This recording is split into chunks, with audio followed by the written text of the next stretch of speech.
Silicon energy panels have dominated the solar industry for decades. In 2016, silicon solar cells accounted for 70% of photovoltaic production. It is expected for this number to stay that way until 2030.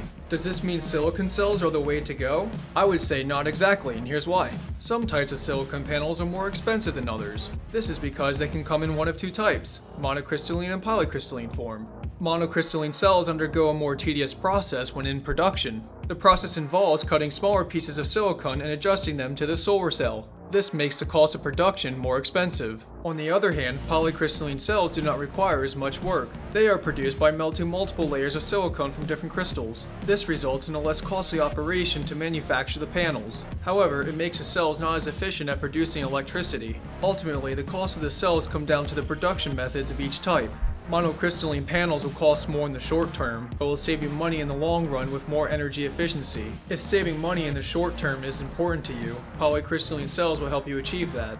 Another family of solar panels that compete with crystalline cells is thin film. Thin film is characterized by skinny layers of semiconductor material stacked on top of one another. These layers are attached to a substrate, giving the cells more flexibility. This flexibility makes it easier for thin film panels to be installed on homes. Thin film panels lag behind crystalline silicon cells in the solar market. The number one reason is because thin film is not as energy efficient. Lower energy output requires a larger roof space when thin film is installed.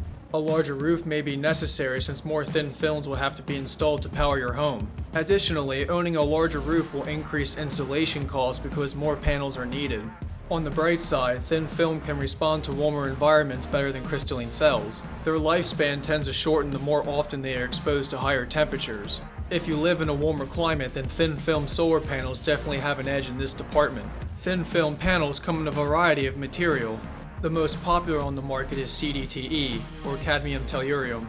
To give an idea of its popularity, its market share value has ranged from 43% to 50% among the thin film family. It also boasts the lowest manufacturing cost of all the predominant thin films. A lower manufacturing cost theoretically should make the panels cheaper. A major problem for CDTE solar cells is cadmium's known toxicity. Cadmium that breaks loose from a solar panel can be fatal if ingested. The chances that this happens is pretty slim. However, this is a concern critics of CDTE cells raise. Knowing this subtle fact may be a key factor in choosing solar panels for your roof. Copper indium gallium selenide, or CIGS, is another thin film material. It is not as popular as CDTE. This is due to its very expensive cost of production. The expensive manufacturing makes its prices higher for consumers. Its upside is that it boasts the highest efficiency rating in research among the thin films at 23%. If CIGS can maintain its dominance in powering homes, it will gain popularity eventually. There are other materials as well, amorphous silicon and gallium arsenide. For the sake of this discussion, they are not as important. I only mention them to let you know there are more than two thin film technologies on the market. Amorphous silicon is used on smaller scale applications of solar technology, while gallium arsenide is primarily used for military applications. So are silicon cells really a more cost-friendly option for your home? I'll answer it like this. If you want to save more money in the long run, go with crystalline silicon products.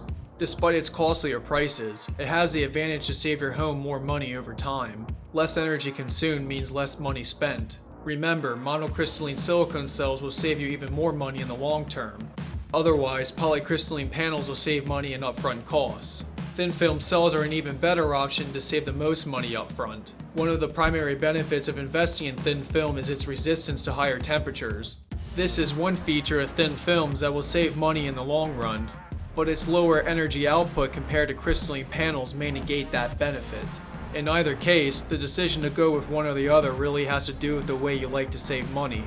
It is hard to make any of these decisions when information is not clear.